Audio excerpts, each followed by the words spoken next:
아모스 7장 1절부터 9절까지입니다. 오늘 이 말씀 7장 1절서부터 9장 10절까지가 한 문단입니다. 이 내용은 전부 다 5개의 이상으로 그렇게 되어져 있어요. 그 중에 오늘 본문이 3가지의 이상이 나오고 있죠. 그 3가지가 다 짤막짤막하지만 중요한 메시지들을 담고 있다라고 말할 수 있습니다. 앞에 2개의 이상, 메뚜기 이상하고 또 타는 불꽃 이상, 이 2가지는 시험으로 본다고 하면은 모의고사 같은 거예요. 전국 수능 평가 이런 걸 말하는 거겠죠. 그리고 7절로 9절이 본고사입니다. 그러니까 앞에 2 이상은 하나님께서 보이셨다가 철회를 하시고, 그리고 7절로 9절에 있는 3번째 다림줄 환상은 철회가 아니라 그대로 이제 시행이 되는 그런 것을 우리가 알 수가 있고요. 하여튼 5개 이상 중에 3개를 지금 말하고 있다. 그 3가지 이상이 메뚜기, 불, 다림줄 이렇게 말하고 있어요. 자, 먼저 1절로 3절 메뚜기 이상입니다. 1절을 보면 여호와께서 내게 보이신 것이 이러하니라 한 다음에 이렇게 이야기를 해요. 왕이 풀을 벤 후 풀이 다시 움돋기 시작할 때 주께서 메뚜기를 지으시매. 이 풀을 벤 후라는 말은 추수를 이야기를 하는 건데, 이스라엘은 첫 번째 추수를 하고 나서 2번째 추수를 저장해서 겨울에 양식을 삼아요. 근데 그 2번째 것이 이제 자라기 시작을 할 때 하나님께서 보내신 메뚜기에 대한 이야기입니다. 메뚜기를 지으시매라고 했습니다만은 메뚜기가 최초로 이때 지어진 것이 아니라 메뚜기를 지금 보내셨다는 그런 이야기입니다. 그리고 그 메뚜기가 와서 다 먹어버리려고 하는데, 이렇게 되면 이제 올 겨울을 어떻게 날 것인가 이제 걱정이 되는 거죠. 그래서 내가 이르되, 이제 아모스가 하나님께 요청을 하는 겁니다. 그래서 이 지금 왕이 풀을 뱄다, 왕이 추수를 했는데 왕이 문제가 아니라 일반 백성들이 문제가 되는 거죠. 물론 이것은 환상이에요. 실제가 아닙니다. 환상 중에 지금 이런 것들이, 그래서 1절에 내게 보이신 것이 이러하니라, 그러니까 실제 사건이 아닙니다. 그래서 아모스가 이제 급히 하나님께 탄원을 하는 내용이 2절입니다.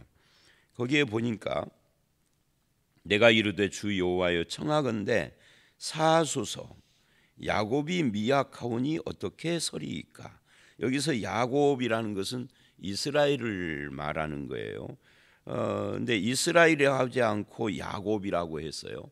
이 성경에서 이 둘, 야곱이라고도 하고 이스라엘이라고도 하고 그러는데, 이스라엘은 야곱이 변화되면서 하나님께서 주신 이름이에요. 그래서 야곱이라고 부를 때는 이 변화되기 전 야곱하고 관계가 있겠죠. 물론 이게 항상 철칙처럼 반드시 이렇게 하는 것은 아니지만 뉘앙스가 그렇다 그 말이에요.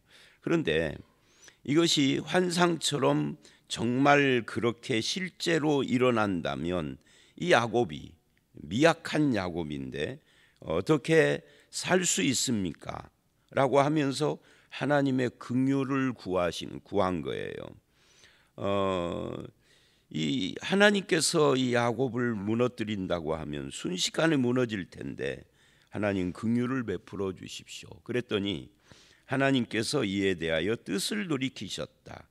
그래서 이것이 이루어지지 아니하리라. 이 환상으로 끝나고 실제로는 안 일어났다 하는 거예요. 여기서 지금 강조하는 것은 뭐예요? 이들이 하나님의 심판을 받을 수밖에 없는데 하나님이 긍휼을 베풀고 있는 거다. 지금 그걸 지금 보여주고 있는 거죠. 하나님이 뜻을 돌이켰다라고 하는 것을 우리가 오해하면 안 돼요.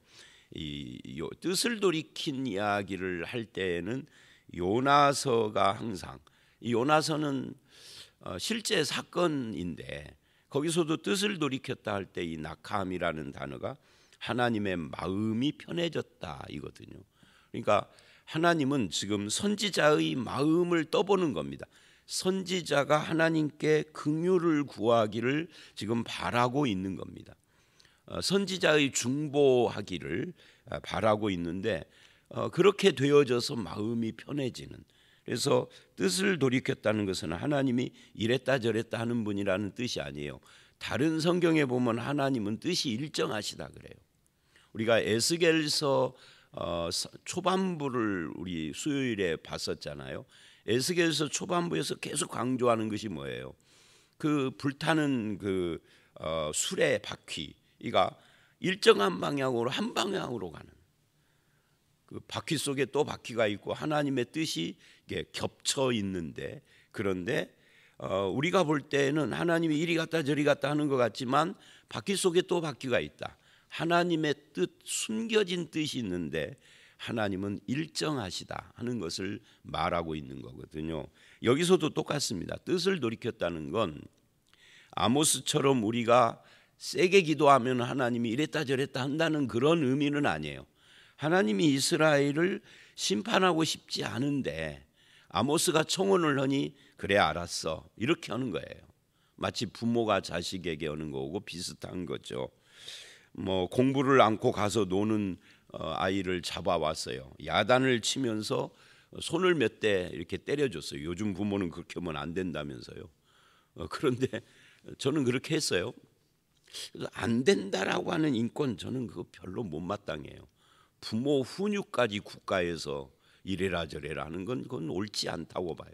어쨌든 뭔 말하다가 부모가 이 손바닥을 몇 대 때려주고 엄포를 얻는 겁니다. 다시 네가 그놈들하고 어울려서 공부 않고 놀면은 너를 죽여버리겠어. 공부 않고 놀러 나가면 그 진짜 죽이겠다는 겁니까? 공부 좀 하라는 겁니까? 후자죠. 제발 좀 공부를 하라. 그걸 죽여버리겠어 이러는 거죠. 너 뒤질 줄 알아? 그게 좀 죽이겠다는 이야기가 아니에요. 하나님의 어법도 우리가 잘 이해를 하셔야 할 필요가 있어요. 하나님의 긍휼을 지금 보여주는 거예요. 그 다음에 두 번째 이상, 그게 4절로 6절 타는 불꽃입니다. 이것도 환상입니다. 실제가 아닙니다. 또 내게 보이신 것이 이러하다 그러잖아요. 주께서 주 여호와께서 명령하여 불로 징벌하게 하시니 불이 큰 바다를 삼키고 육지까지 먹으려 하는지라. 여러분 이게 좀 이상하잖아요. 환상이니까 여러분 밤에 꿈을 꿀 때 여러분이 꾸는 꿈은 항상 그 상식적인 내용들입니까? 아니면은 상식이 하나도 안 통하는 내용들도 있습니까? 후자죠. 막 펄펄 날아다니고 여기 있다 저기에 있다 막 그러잖아요. 어떻게 사람이 그래? 그게 꿈이니까 그러는 거예요. 여기 환상도 마찬가지고 불이 어떻게 바다를 삼켜? 아무리 불이 세도 태평양을 삼킬 수 있나요? 말이 안 되는 이야기입니다. 그죠? 그러니까 이게 환상이에요. 바다를 삼키고 육지까지 먹으려고 한다. 이렇게 지금 표현을 하는데 이 진짜 불은 바다를 못 삼키지만 이 불이 지금 무엇을 말하느냐면 하나님의 심판을 의미하는 거죠. 이것은 바다를 삼키고 육지도 먹으려고 한다 이 말은 하나님의 심판은 아무도 못 막는다는 것을 말하고 있는 거예요. 그래서 아모스가 또 기도를 합니다. 이에 내가 이르되, 그러니까 환상 중이니까 마치 우리가 꿈속에서 안 돼 제발 그러지 마세요 하는 것처럼 기도를 했겠죠. 여러분 예수 믿는 사람은 꿈을 꾸어도 목사가 나오고 막 그러잖아요. 그래서 우리 교인 중에 가끔 목사님 어저께 목사님 뵀어요. 어디서요? 꿈속에서 그런 분들이 가끔 있어요. 저도 꿈을 꾸면 교회 꿈을 꾼다든지 어디를 여행을 가도 교회만 봐. 눈이 이렇게 돌리면은 다른 것이 아니라 십자가가 제일 먼저 눈에 들어오잖아요. 그러니까 예수 믿는 사람은 꿈을 꿔도 하나님 어쩌고 저쩌고 한단 말이죠. 제가 옛날에 맹장 수술하고 깨어나는데 제 옆에서 저하고 같이 깨어난 사람이 우리 교회 집사님, 남자 집사님이 저는 몰랐어요. 근데 같이 누워 있었대. 거기 이제 부인 권사님이 계셨고 또 우리 집사람은 내 옆에 있었고. 자 그때 깨어날 때 이상한 소리 했으면 큰일 날 뻔했어. 지금까지 목회 못할 뻔했어. 근데 다행히 깨어나면서 야곱이 어쩌고 요셉이 어쩌고 그러더래 제가. 그러니까 목사의 마음속에는 그런 것이, 아모스의 마음속에도 하나님이 있으니까 환상 속에서도 하나님 하면서 지금 다급해가지고 이 불이 바다와 육지까지 삼키려고 합니다. 그러면서 이래요. 그치소서, 야곱이 미약하오니 어떻게 서리이까. 그래서 하나님의 뜻을 돌이켰다 이 말이에요. 여기서 이 타는 불꽃이 뭘까? 이건 아마 이 타는 불꽃은 가뭄에 타버리는 것 같은 그런 거고 연관이 될지도 몰라요. 그래서 지금 다급하게 지금 야곱이 미약합니다라고 미약함을 이야기를 해요. 앞에서도 2절에서 야곱이 미약하다 그랬잖아요. 여기서도 야곱이 미약하다 그래요. 그런데 세 번째 환상, 아직 세 번째 환상을 할 차례는 아니지만 거기에는 이 아모스가 아무 말 안 해요. 야곱이 미약하오니 이런 말을 안 해요. 근데 앞에 두 환상은 미약하다 그래요. 그러니까 하나님이 우리를 긍휼히 여기시는 것은 우리가 이뻐서도 아니고 우리가 잘생겨서도 아니고 내가 무슨 선한 일을 굉장히 많이 해서 내가 한 선과 내가 한 악을 서로 상쇄시켜서 우리를 용서하는 것이 아니에요. 하나님이 우리를 용서하는 이유는 딱 하나예요. 내가 미약해서요.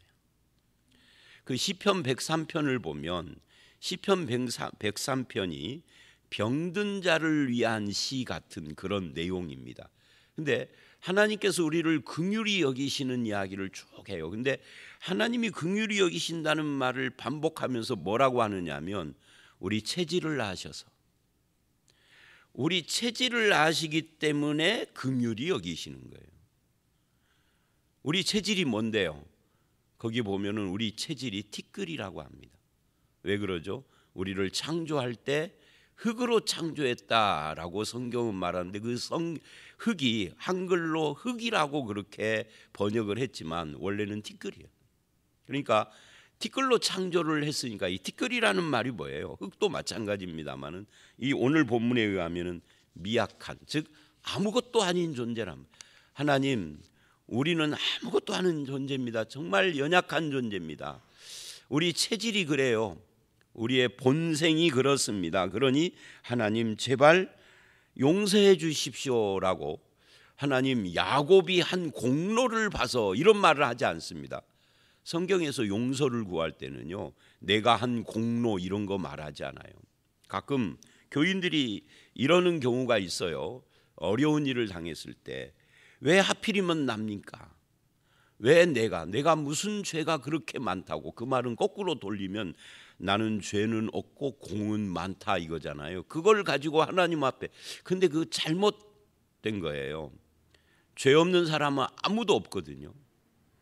그러니까 어려운 일을 당한 사람에게 목사가 집사님 죄 없는 사람은 아무도 없거든요. 그 입 닥치시오 이렇게 말은 못하죠. 여기는 지금 설교 시간이니까 하는 말이지, 그런 사람 앞에서는 이 말을 못하지만 이 공적인 자리니까 죄 없는 인생은 아무도 없습니다. 내가 무슨 죄가 많다고는 우리는 할 수 있는 자격이 없어요. 목사인 저도 어려운 일을 당할 때 내가 무슨 죄가 있다라고는 말할 수 없는 존재, 죄 있거든요. 한두 개가 아니라 많이 있거든요. 뭐 다 공개할 수 없는 죄들이죠. 그런데 하나님 앞에 긍휼을 구하는 아모스는 저들이 죄가 없습니다. 저들이 세운 공을 생각해 주십시오. 저들이 주님께 헌신을 하고 이렇게 말하는 게 아니라 야곱이 미약한 걸 기억하소서요. 저들의 체질을 기억해 주십시오. 저들이 정말 연약한 존재입니다. 그냥 툭 건들면은 그냥 존재도 없어질 그런 존재인데 하나님 불쌍히 여겨주시라고 그렇게 탄원을 한 거예요. 그 뜻을 돌이킨 겁니다. 그러면 여기서 이제 질문이 생기는 거예요. 이 두 가지 환상에 뜻을 돌이키려면 이왕 그럴 생각이셨다면 뭐로 이 환상을 보여주셨느냐 하는 거예요. 목적이 뭐냐 하는 거죠. 예를 들면 이런 목적이 있는 거죠. 하나님의 징계와 심판은 항상 이 실제 계획보다 강도가 낮아져요. 실제로는 메뚜기 와서 싹 먹으려고 바다까지도 불이 다 삼키는 이런 것이 아니라, 이 환상은 그렇게 세게 말을 했지만 왜 그러느냐 하면 그 원인이 하나님의 긍휼, 하나님의 자비와 은혜 때문에 이 심판과 징계를 연기하거나 감해 주거나 회개의 기회를 주시거나 이렇게 하시고자 하는 거죠. 그러므로 우리에게 오는 이 고난은 사실은 더 큰 고난을 미연에 방지하기 위한 하나님의 경고성 고난일 수 있어요. 그래서 이런 그 하나님의 징계와 이런 심판에 대한 경고는 사실은 하나님의 긍휼이다, 자비다, 그런 이야기고요. 이 하나님의 은혜는 우리가 미약한 자이기 때문에 베푸시는 것이다 하는 것을 깨닫게 하려고 하는 거죠. 이게 얼마나 위로가 됩니까? 우리는 내가 얼마나 하나님 앞에서 쓸모있는 인간인가를 증명하고자 애를 쓰는데 하나님은 그것에 눈을 안 돌려요. 우리가 연약하기 때문에 우리에게 긍휼을 베푸시는 것이다. 그래서 이걸 통하여서 겸손을 요구하시는 것이고요. 그리고 선지자 같은 그런 믿음의 사람들에게 중보를 요구하시는 거죠. 네가 이 미약한 자들을 위하여 기도해야 한다. 이들을 위하여서 네가 할 일이 있다라고 그렇게 말씀을 하는 겁니다. 내가 부족하기 때문에 넘어졌다가 아니라 내가 부족하기 때문에 하나님이 붙들어 주신다 하는 것을 생각을 해야 한다라는 이야기입니다. 그리고 이제 세 번째 본고사 같은 다림줄 환상이 7절로 9절입니다. 이거는 이제 철회하지 않는 거예요. 또 내게 보이셨다. 이거 환상이죠. 그게 뭐냐면 다림줄입니다. 근데 이 다림줄은 줄 끝에다가 추를 단 줄이에요.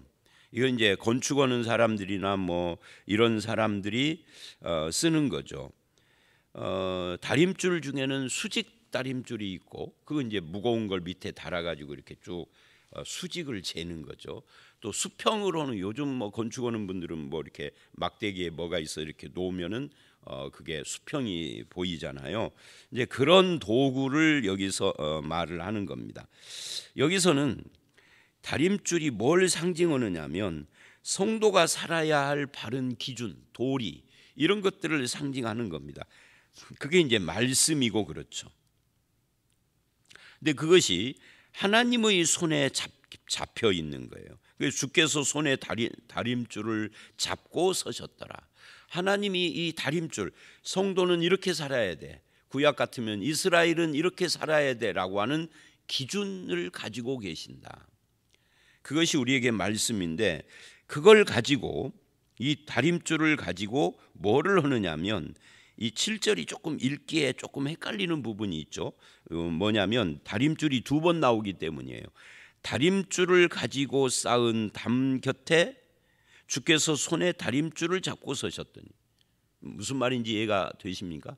그러니까 쉽게 가볍게 읽을 때는 이게 뭔 말이지? 다림줄이 두 번 나오는데, 근데 자세히 읽어보면 이런 이야기예요. 담을 쌓을 때 원래 다림줄을 가지고 수직 수평을 재가지고 담을 쌓았다 그 말이에요. 그렇게 쌓은 담 곁에서 주님이 다림줄을 가지고 서 계신다 그런 말입니다. 이해가 되시죠? 즉 이런 이야기입니다. 원래 이들이 다림줄로 무엇인가를 쌓았다라고 하는데, 정말 이들이 제대로 수직을 맞춰서, 즉 하나님의 기준에 맞춰서 제대로 쌓은 담인가, 이건 이제 재겠다는 이야기거든요. 사람이 그렇게 한 것을 하나님의 기준으로 다시 보겠다 하는 거예요. 그러니까 우리가 갖고 있는 기준과 하나님이 갖고 있는 기준이 같을까요, 틀릴까요? 같아야 하는데 틀려요. 그죠? 우리는 내 양심이 내가 뭐 이래봬도 남에게 못할 일 않고 뭐 이런 기준을 가지고 있다면 하나님의 기준은 다르다 하는 거예요. 그리고는 이렇게 말을 합니다. 내가 다림줄을 8절이에요. 아모스야 네가 무엇을 보느냐? 내가 대답하되 다림줄입니다. 그랬더니 주님께서 이래요. 내가 다림줄을 내 백성 이스라엘 가운데 두고 다시는 용서하지 아니하리니. 그러니까 다림줄로 이미 재신 거예요. 재봤더니 다림줄로 쌓은 담이라고 했는데 보니까 다 비틀어져 있는 거예요. 이런 거죠. 우리는 하나님의 말씀대로 살았습니다. 신앙으로 살았습니다. 우리가 늘 일주일에 한 번씩이면 꼭 하나님을 찾았고, 그래? 한번 그러면 네가 한 그 모든 행위를 재볼까 하고 재봤더니 네가 찾은 하나님은 바알이잖아. 다림줄로 재보니까 틀린 거예요. 네가 하나님께 예배드린 것은 전부 다 썩은 것들로 드린 거잖아. 그렇게 했다는 거예요. 그래서 하나님의 다림줄과 인간의 다림줄이 틀려요. 즉 서로 기준이 다르다 그 말이에요. 이스라엘과 하나님, 인간과 하나님이. 나와 하나님도 기준이 같을까요? 틀릴까요? 같아야죠. 그게 신자죠. 같아야 하는데 같지 않은 사람들도 있다는 거예요. 신앙의 기준이 다르면 어떻게 될까요? 그 삶이 저는 프랑스 안 가봤는데 프랑스 하면은 제일 유명한 것이 어디예요? 파리의 피사의 사탑, 기울어진 탑처럼. 원래는 기울어지게 지은 것이 아니죠. 근데 이게 서서히 기울어진 거죠. 그러니까 처음 다림줄을 가지고 담을 세울 때에는 똑바로 세웠다라고 생각하고 한 거죠. 세월이 지나고 보니까 이게 기울어져 있는 거예요. 하나님의 기준하고 틀려진 거죠. 그렇게 되면 이 신앙의 기준이 다르면 우리 삶은 피사의 사탑처럼 기울어진 담이 될 수밖에 없다 하는 것을 보여주고 있는 겁니다. 어떻게 그렇게 되나요? 다림줄인 말씀을 자기 편리한 대로 왜곡하고 자기 편리한 대로 써먹고 갖다 붙여먹고 하는 것을 계속 반복해서 하다 보면 나중에는 왜곡된 말씀이 그게 진짜인 줄 알아. 그러니까 이제 요즘 우리 교회 오래 다닌 분들은 그런 액자 다 떼었겠지만 우리 교회 온 지 얼마 안 되시고 제가 설교 시간에 언급을 하는 것을 못 들었던 분들은 지금도 교회에다가 네 시작은 미아가였으나 나중은 창대하리인 이를 또 붙여놓고 있더라고요. 그게 저주구절인데 전에 다니던 교회에서 선물 받은 거래. 그러니까 이게 저주구절인지 축복구절인지 알지도 못할 정도로 다림줄이 기울어져 있는 거예요. 신앙의 기준이 없는 거죠. 있다라고 하지만 그건 쓸모가 없으니까 없는 겁니다. 우리의 기준이 하나님의 말씀 그리고 하나님이라는 기준보다 내 체험이라든지 나의 주장이라든지 내 생각이라든지 내가 그동안 계속해왔던 반복된 방법들이라든지 이런 것에 빠져서 기울어진 교회와 신자들이 얼마나 많은지. 구약에는 이스라엘이 그랬다 그 말이에요. 세월이 흐르면서. 그래서 이제 다시는 용서하지 않겠다. 이삭의 산당들이 황폐됨. 이거 보세요. 이삭의 산당들입니다. 산당들. 그러니까 아까 제가 말한 것이 그거예요. 너 다림줄은 뭐냐? 저는 하나님이 내 다림줄. 그리고 말씀이 내 다림줄인데요. 그래? 그럼 네 다림줄로 세운 거 한번 네 인생 재보자 하고 하나님의 다림줄로 재봤더니 넌 다림줄로 재봤더니 하나님이 아니라 산당이고만. 산당에서는 뭐를 했어요? 바알을 섬긴 거예요. 근데 이 바알이 주님이라는 뜻이라 그 주님이 그 주님인 줄 알았어. 그 주님이 그 주님이 아니요. 성경이 말하는 그 주님이어야지요. 그게 산당이다 말이죠. 산당. 그것을 이제 황폐시키겠다. 이스라엘 성소들이 파괴될 것이라. 성전인데 성전에 가보니까 아수르나 시리아의 우상을 거기다 갖다 똑 세워놨어. 우리가 앞에서 에레미야를 볼 때 그런 거 봤잖아요. 그거 파괴될 것이라. 내가 일어나 칼로 여로보암의 집을 치리라. 여로보암. 이 여로보암 이스라엘이 건국자잖아요. 근데 아모스 시대는 시대가 한참 지났는데도 아직도 여로보암의 집이에요. 여로보암의 집이 멸망한 지가 언젠데 아직도 여로보암의 길을 가고 있다 그 말. 그러니까 다림줄이 하나님이 아니라 여로보암이었던 거죠. 잘못된 신앙의 기준. 그래서 결론이 이런 겁니다. 하나님이라는 기준보다 자기 체험, 주장, 사상, 방법을 더 신뢰하고 거기 빠져 있는 신자와 교회, 말씀의 바른 이해와 적용보다 기울어진 담처럼 왜곡되어 있는 말씀을 붙잡고 이게 잘못 이해하고 있는 줄도 모르고 그걸 금과 옥조처럼 외우고 있는 이 기울어진 담 같은 신자, 기준이 잘못된 제사장, 목사들, 이것이 문제다 하는 것을 7절로 9절이 보여주는 겁니다. 그것이 참, 그래서 앞에 둘은 이 본고사를 말하기 위한 이 예비고사형 성격을 띈 거예요. 여태까지 너희가 하나님의 긍휼로 살아왔는데 이제는 다림줄로 재보니까 더 이상 하나님이 물러설 수 없다. 이제는 이거 해결을 해야 되겠다. 이거 다 갈아엎어야 되겠다라고 말씀을 하시는 거예요. 그래서 이 아모스 시대가 지나고 난 뒤에 여로보암 2세 시대죠. 그 뒤에 국가가 가장 부강했던 그 시대가 지나자마자 이스라엘은 멸망해요. 이런 걸 볼 때 우리는 오늘 본문에서 하나님의 긍휼이 나를 있게 했다 하는 것과 함께 나의 신앙의 다림줄은 뭔가? 나는 하나님과 말씀 중심이라고 했는데 그게 진짜인가?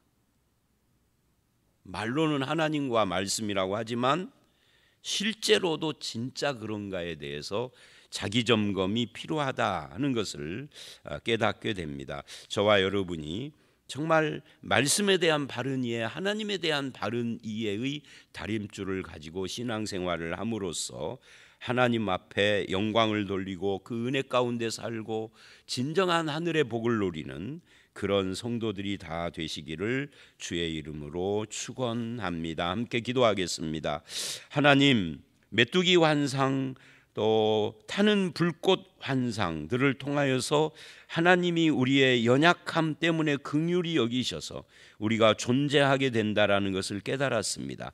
그러나 신앙의 기준과 다림줄이 하나님과 일치하는지 성경과 일치하는지 우리 자신을 돌아보게 하여 주시옵소서. 우리가 이것이 하나님의 말씀이다라고 외우고 있는 그 말씀에 대한 이해는 바른 것인지 우리를 깨닫게 하시고 정말 하나님과 일치하는 기준을 가지고 신앙생활을 하며 인생을 살아가도록 우리를 인도하여 주시옵소서. 오늘 이 하루도 주의 뜻을 따라 살게 하시고 주님의 뜻을 따라 사는 길에 하나님의 은혜가 우리의 인생에 넘치기를 간절히 바라올 때 예수님 이름으로 기도드려 싸움나이다. 아멘.